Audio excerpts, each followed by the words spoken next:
Salam, gəlin birbaşa mətləbə keçək. Bugünkü izahımızda çoxumuzun ən azı bir dəfə üzləşdiyi, adamın əsəblərini tarıma çəkən bir məsələni müzakirə edəcəyik.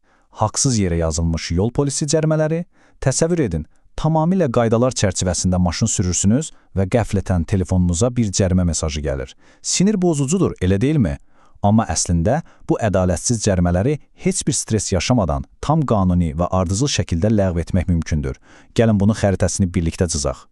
Yəqin ki, bu sual sizə də çox tanış gəlir.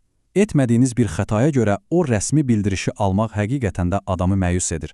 Lakin qətiyyən narahat olmağa dəyməz. Çünki qanunvericilik sizə bu cür texniki və ya insan səhvlərinə etiraz etmək üçün çox aydın, işlək bir yol təqdim edir. Bəli, sizin bu qərara qarşı çıxmaq kimi tam qanuni hüququnuz var.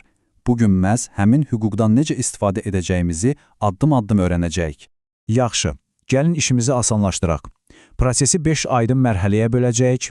Ləğv üçün 3 qanuni səbəbimiz, kritik 10 günlük müddət qaydası, ən optimal şikayət strategiyası, e-polis portalından necə istifadə edəcəyimiz və nəhayət məhkəmə sistemi.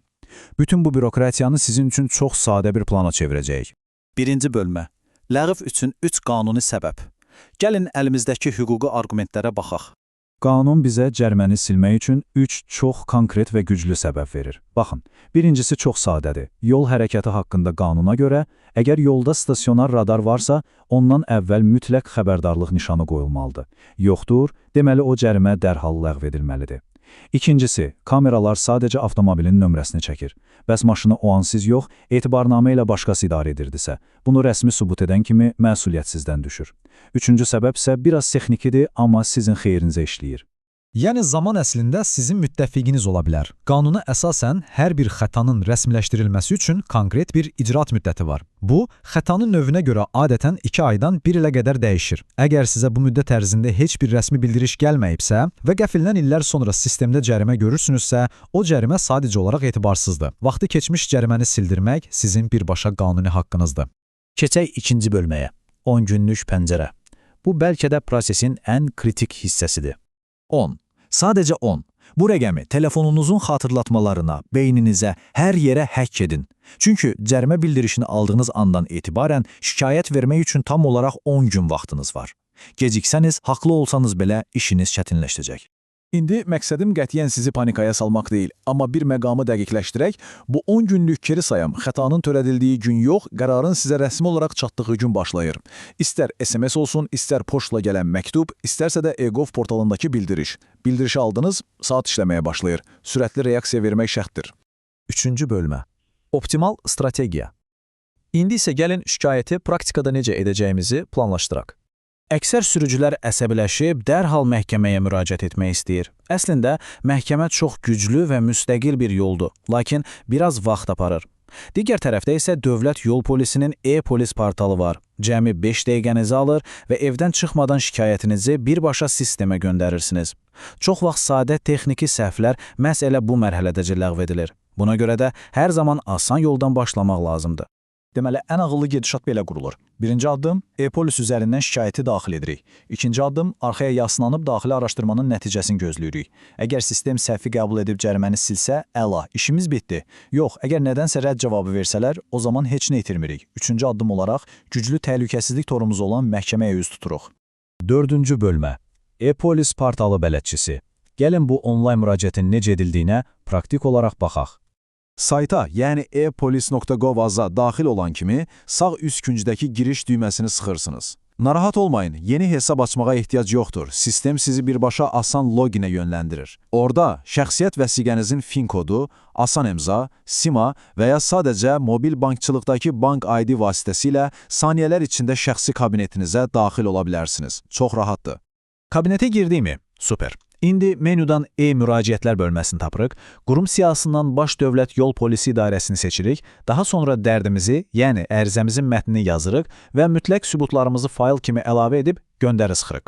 Hamısı bu qədər. Amma bir saniyə, burada çox vacib bir detala toxunmalıyıq. Baxın, burada amma ən həlledici məqam budur. Şikayətinizin rədd edilməməsi üçün o fayl əlavə et düyməsini qətiyyən boş qoymayın. Əgər radardan əvvəl nişan yox idisə, gedin o yolun şəklini və ya videosunu çəkin, əlavə edin. Maşını başqası sürürdüsə, etibarnamənin şəklini yükləyin. Unutmayın, quru sözlərlə heç kimi inandıra bilməzsiniz. Vizual sübut isə qarşı tərəfi birbaşa fakt qarşısında qoyur. Və göndər düyməsini sıxdığınız anda dərindən bir nəfəs ala bilərsiniz. Sistem sizə dərhal rəsmi bir kargüzarlıq nömrəsi verəcək. Bu o deməkdir ki, ərizəniz rəsmən qeydə alındı və heç yerə itməyəcək. Siz bu nömrə ilə portalda şikayətinizin hansı mərhələdə olduğunu tam şəffaf şəkildə izləyə bilərsiniz. 5-ci və sonuncu bölməmiz məhkəmə sistemi.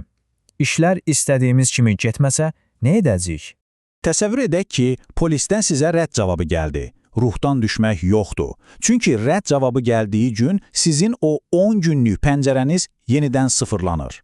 Bəli, düz eşitdiniz. Məhkəməyə müraciət etmək üçün yenidən tam 10 gününüz yaranır. Sadəcə ərizənizi 2 nüsxədə çap edin, birini məhkəməyə təhvil verin, digərinə isə qəbul edildi möhrü vurdurub özünüzdə saxlayın.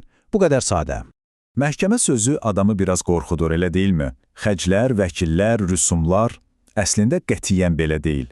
İnzibati xətalarla bağlı məhkəməyə müraciət etmək tamamilə pulsuzdur. Bəli, dövlət rüsumu sıfırdır. Üstəlik hakimlər o radarın yerinə nişanın olub-olmamasına, qanunun texniki tərəflərinə çox böyük həssaslıqla yanaşırlar. Sizin argumentləriniz orada çox ciddi qəbul edilir və məhkəmənin qərarı DYP üçün qeyd-şərtsiz məcburidir. Sonda onu demək istəyirəm ki, qanunlar bizi cəzalandırmaq üçün yox, həm də hüquqlarımızı qorumaq üçün var. Siz artıq bu prosesi, o qızıl 10 gün qaydasını və tamamilə pulsuz olan məhkəmə haqqınızı bilirsiniz. Hüquqlarınızı bilmək sizin ən böyük və ən güclü silahınızdır. Bəs siz növbəti dəfə haqsız yerə cərimələməndə səssizcə o məblağı ödəyəcəksiniz, yoxsa öz qanuni haqqınızı tələb edəcəksiniz? Seçim sizindir. Yollarda diqqətli olun.